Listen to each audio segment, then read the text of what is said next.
Hey, Shalom, Shalom, Shalom. It's the brother Bayan from the GMS New Orleans camp.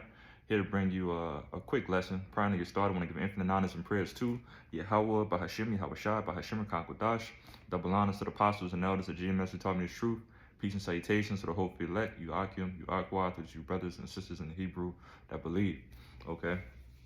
And just through the spirit, you know, one thing I could definitely, notice, the spirit on a lot of brothers right now, or pretty much in general, but specifically, the brothers, the believers, is this journey of fitness, that brothers are, pretty much starting to taking care of their bodies and being more serious about it.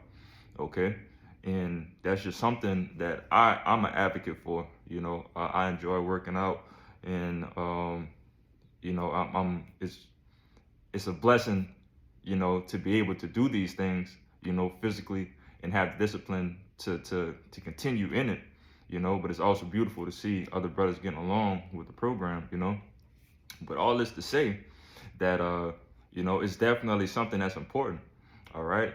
And I'm gonna bring out this precept real quick.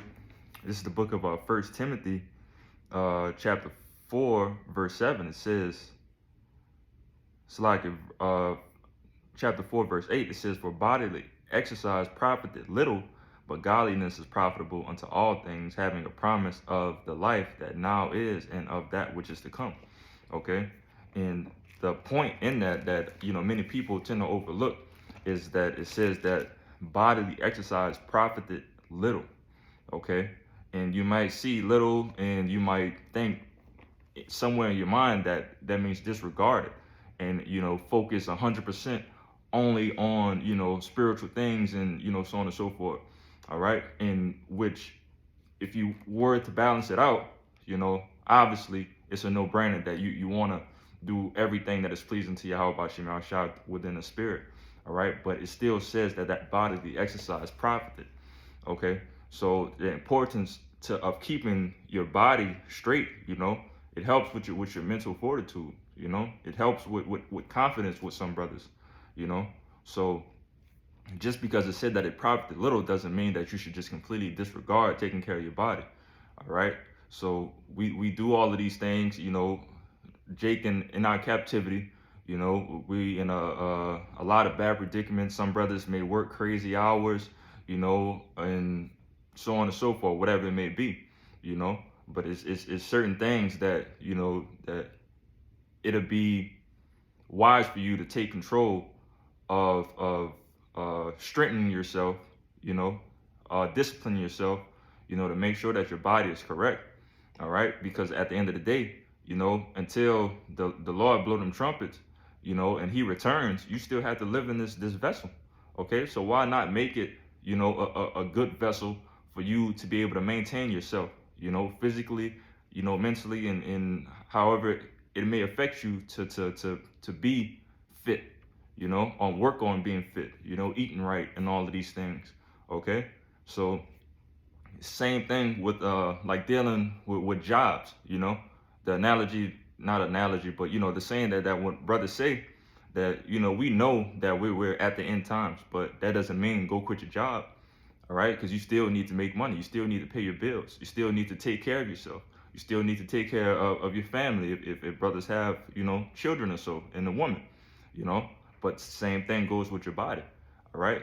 Knowing that all these things is coming to an end, that doesn't mean just get fat, get fat, get sloppy, because all of these things that leads to, cloudiness of your brain. You won't be thinking right, when you're just completely indulged with fats and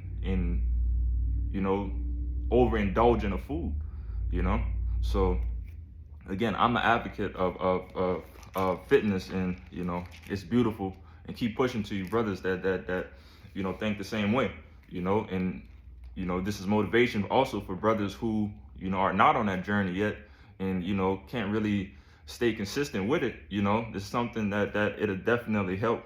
It helps me, because I'm a person that I have to stay on a regimen. I have to stay on a set schedule, of how I operate. So once things start to go off, my mind starts to go off somewhere. So I need to have everything in line myself. Okay, but the last precept I have right here is the book of 1 Corinthians chapter 6 and 19. It says, "What? Know ye not that your body is the temple of the Holy Spirit which is in you, which ye have, which ye have of Yahweh Shem Al Shai, and you are not of your own." Okay, your body is a temple. All right, that's something that one of the precepts that you probably heard in the world so much. Your body is a temple, so take care of your body. All right. You know, the Lord has given us over to these vessels right now again, you know, and it's our job to maintain it. You know, obviously we want to get more glorious bodies in the kingdom, you know, where we won't have to worry about these things no more, you know. But in the meantime, this is what we got to deal with. All right. If you you eat too much, you're going to get fat. If you eat bad, you know, you could really push yourself towards death, you know. So, you know, what it says, verse 20 says, "For ye are bought with a price, therefore glorify God in your body and in your spirit, which are God's, which are Yahweh Shem Yahushai's." All right. So yeah, that's part of the thing, man. That's part of the journey. It's part of the walk. You know, take care of yourself, man. Don't get out here and start getting sloppy towards the end.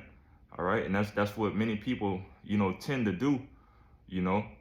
Once they get close to the finish line, they think that it's okay just to let go.